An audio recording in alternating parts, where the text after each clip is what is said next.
ಓಂ ಶ್ರೀ ಗುರು ಬಸವಲಿಂಗಾಯ ನಮಃ. ಸರ್ವರಿಗೂ ನಮ್ಮ PM ಸ್ಟುಡಿಯೋ ಯೂಟ್ಯೂಬ್ ಚಾನಲ್ಗೆ ಸ್ವಾಗತ ಹಾಗೂ ಸುಸ್ವಾಗತ. ಮೊದಲಿಗೆ ತಮ್ಮೆಲ್ಲರಿಗೂ ವಿಶ್ವಗುರು ಜಗಜ್ಯೋತಿ ಬಸವೇಶ್ವರರ ಜಯಂತಿಯ ಶುಭಾಶಯಗಳು.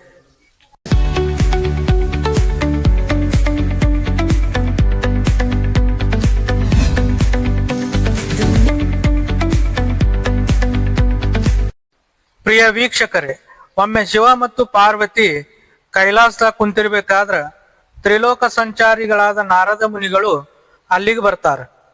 ಬಂಧುಗಳೇ ಅವರಿಬ್ಬರಿಗೂ ಭಕ್ತಿಪೂರ್ವಕವಾಗಿ ನಮಸ್ಕರಿಸ್ತಾರ. ಆಗ ಪರಮೇಶ್ವರನು, ಹೇ ಮುನಿಶ್ರೇಷ್ಠ ನಾರದ ಮುನಿಗಳೇ, ತಾವು ಈಗ ಭೂಲೋಕದಿಂದ ಬಂದಂತೆ ಕಾಣುತ್ತಿದೆ. ಆ ಮರ್ತ್ಯ ಲೋಕದಲ್ಲಿ ಎಲ್ಲರೂ ಕುಶಲವೇ? ಎಲ್ಲರೂ ಪೂಜಾನುಷ್ಠಾನ ಮಾಡಿ ಧರ್ಮದಿಂದ ಜೀವನ ನಡೆಸುತ್ತಿದ್ದಾರೆಯೇ ಎಂದು ಭೂಲೋಕದ ಸಮಾಚಾರ ಕೇಳ್ತಾರೆ. ಅದಕ್ಕುತ್ತರವಾಗಿ ನಾರದ ಮುನಿಗಳು ಅತಿ ದುಃಖದಿಂದ, ಹೇ ಪ್ರಳಯಾಂತಕನೇ, ಭೂಲೋಕದಲ್ಲಿ ವಾಸಿಸುವ ಜನರ ಜೀವನ ಅತಿ ಬಡತನದಿಂದ ಕೂಡಿದೆ.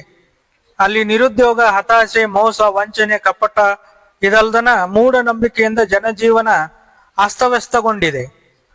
ಪುರೋಹಿತ ಶಾಹಿಗಳ ಟೊಳ್ಳು ಪಾಂಡಿತ್ಯದ ಪ್ರಭಾವದಿಂದ ನಾನು ನನ್ನದೆಂಬ ಸ್ವಾರ್ಥದಿಂದ ಕೂಡಿದ ಆಚಾರ ವಿಚಾರಗಳು ಮಾನವರ ಬದುಕಿನಲ್ಲಿ ಒಂದು ದೊಡ್ಡ ಬಿರುಗಾಳಿ ಬೀಸಿ ಅಲ್ಲೋಲ ಕಲ್ಲೋಲವೇ ನಡೆದು ಹೋಗಿದೆ.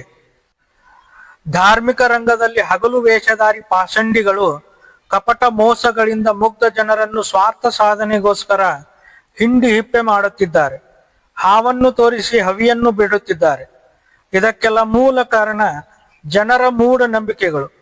ಇದನ್ನೇ ಬಂಡವಾಳ ಮಾಡಿಕೊಂಡ ಗೋಮುಖ ವ್ಯಾಘ್ರರು ಮುಗ್ಧ ಜನರ ಜೀವನದ ಜೊತೆ ಆಟವಾಡುತ್ತಿದ್ದಾರೆ ಎಂದು ಭೂಲೋಕದ ಸಂಪೂರ್ಣ ಸಮಾಚಾರವನ್ನು ವಿವರಿಸಿ, ಇಂತಹ ಒಂದು ವಿಷಮ ಪರಿಸ್ಥಿತಿಯಲ್ಲಿ ಈ ಒಂದು ಸಮಸ್ಯೆಗಳಿಗೆ ತಾವೇ ಏನಾದರೂ ಉಪಾಯ ಮಾಡಿ ಎಂದು ತ್ರಿಲೋಕ ಸಂಚಾರಿ ನಾರದ ಮುನಿಗಳು ಅಂಗಲಾಚಿದರು. ನಾರದ ಮುನಿಗಳು ಹೇಳಿದ ಸಮಾಚಾರಗಳನ್ನು ಸಮಾಧಾನ ಚಿತ್ತದಿಂದ ಆಲಿಸಿದ ಪರಮೇಶ್ವರನು ಏನು ಮಾಡಬಹುದು ಎಂದು ಪಾರ್ವತಿಗೆ ಕೇಳಿದ. ಅಷ್ಟರಲ್ಲಿಯೇ ಪಶುಪತಿಯ ವಾಹನವಾದ ನಂದೀಶ್ವರನು, ತಾವು ಅಪ್ಪಣೆ ಕೊಟ್ಟರೆ ನಾನು ಭೂಲೋಕದ ಈ ಒಂದು ಧರ್ಮ ಸಂಕಟವನ್ನು ನಿವಾರಿಸಲು ಬಯಸುತ್ತೇನೆ ಎಂದು ಕೇಳಿಕೊಂಡನು. ಅದಕ್ಕೆ ಎಲ್ಲರೂ ಒಪ್ಪಿ ತಥಾಸ್ತು ಎಂದು ಕಳಿಸಿಕೊಟ್ಟರು. ಇತ್ತ ಭೂಲೋಕದಲ್ಲಿ ಈಗಿನ ವಿಜಯಪುರ ಜಿಲ್ಲೆಯ ಬಸವನ ಬಾಗೇವಾಡಿ ಗ್ರಾಮದ ಮಾದರಸ ಮತ್ತು ಮಾದಲಾಂಬಿಕೆ ಎಂಬ ದಂಪತಿಗಳಿಗೆ ಗಂಡು ಮಗುವನ್ನು ಪಡೆಯುವ ಬಯಕೆಯಿಂದ ಪ್ರತಿನಿತ್ಯ ಕೈಲಾಸವಾಸಿ ಶಿವಶಂಕರನನ್ನು ಆರಾಧಿಸುತ್ತಿದ್ದರು. ಒಂದಿನ ಮಾದಲಾಂಬಿಕೆ ನಿದ್ದೆ ಮಾಡ್ತಿರ್ಬೇಕಾದ್ರೆ ಕನಸ್ನ್ಯಾಗ ನಂದೀಶ್ವರನು ಕಾಣಿಸಿಕೊಂಡು, ನಾನು ನಿನ್ನ ಉದರದಲ್ಲಿ ಹುಡ್ತೇನೆ ಅಂತ ಹೇಳಿ ಹೋದ. ಅದರಂತೆ ನವಮಾಸ ಕಳೆದ ಮ್ಯಾಗ ಮೇ 3, 1131 ಆನಂದನಾಮ ಸಂವತ್ಸರ ವೈಶಾಖ ಮಾಸ ಅಕ್ಷಯ ತೃತೀಯದ ರೋಹಿಣಿ ನಕ್ಷತ್ರದಲ್ಲಿ ಪೂರ್ಣ ಹುಣ್ಣಿಮೆಯ ರಾತ್ರಿ ಕನ್ನಡಿಯಲ್ಲಿ ಚಂದ್ರನು ಪ್ರತಿಬಿಂಬಿಸುವಂತೆ ಸಮುದ್ರದ ನೀರಿನಲ್ಲಿ ಹೊಳೆಯುವ ರಾಜಹಂಸದಂತೆ ಈ ಮರ್ತ್ಯ ಲೋಕಕ್ಕೆ ಶಿವಭಕ್ತಿಯನ್ನು ಕಲಿಸಲು ನಂದೀಶ್ವರನು ಬಸವಣ್ಣನ ರೂಪದಾಗ ಹುಟ್ಟಿದ್ರ.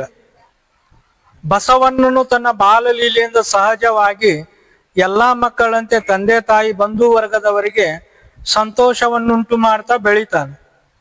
ಮುಂದ ತಾರುಣ್ಯಕ್ಕೆ ಬಂದಾಗ ದೇವರ ಹೆಸರಿನಲ್ಲಿ ನಡೀತಿದ್ದ ಮೂಢನಂಬಿಕೆ, ದುರಾಚರಣೆಗಳನ್ನು ಸೂಕ್ಷ್ಮವಾಗಿ ನಮ್ಮ ಬಸವಣ್ಣನು ಗಮನಿಸಿ, ಇಂಥ ಯಾವುದೇ ಅಂಧಶ್ರದ್ಧೆ, ಜಡ ಸಂಪ್ರದಾಯಗಳನ್ನು ಒಪ್ಪಿಕೊಳ್ಳದೆ ಕ್ರಾಂತಿಕಾರರಾಗಿ ಹೆತ್ತವರನ್ನು ಮತ್ತು ಬಂಧು ಬಾಂಧವರನ್ನೆಲ್ಲ ಬಿಟ್ಟು ಹೆಚ್ಚಿನ ವಿದ್ಯಾರ್ಜನೆ ಮಾಡಾಕ ಕೂಡಲ ಸಂಗಮದ ಗುರುಕುಲಕ್ಕೆ ಬರ್ತಾರ.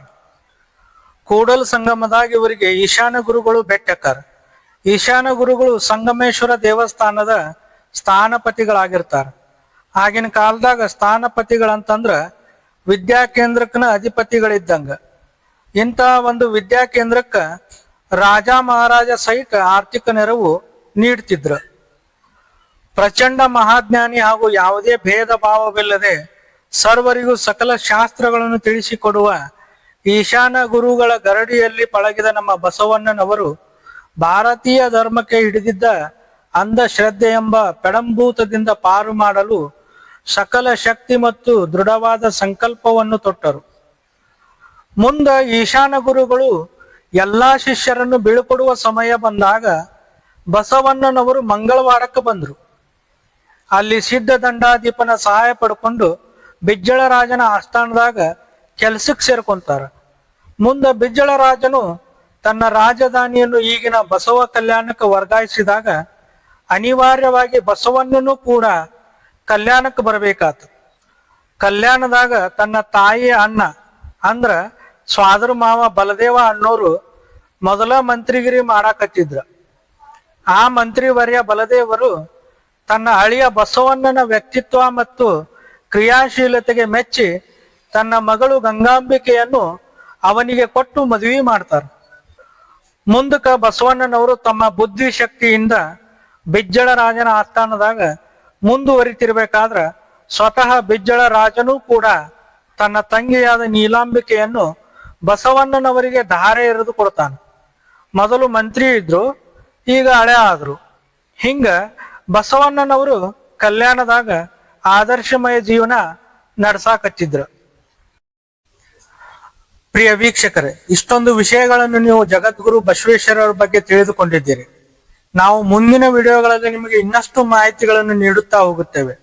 ಹಾಗಾಗಿ ತಾವು ಮಾಡಬೇಕಾಗಿರುವುದಿಷ್ಟೇ, ನಮ್ಮ ಈ ವಿಡಿಯೋಗಳನ್ನು ಅತಿ ಹೆಚ್ಚು ಲೈಕ್ ಮಾಡಿ, ಶೇರ್ ಮಾಡಿ ಹಾಗೂ ಕಾಮೆಂಟ್ ಮಾಡಿ ತಿಳಿಸಿ.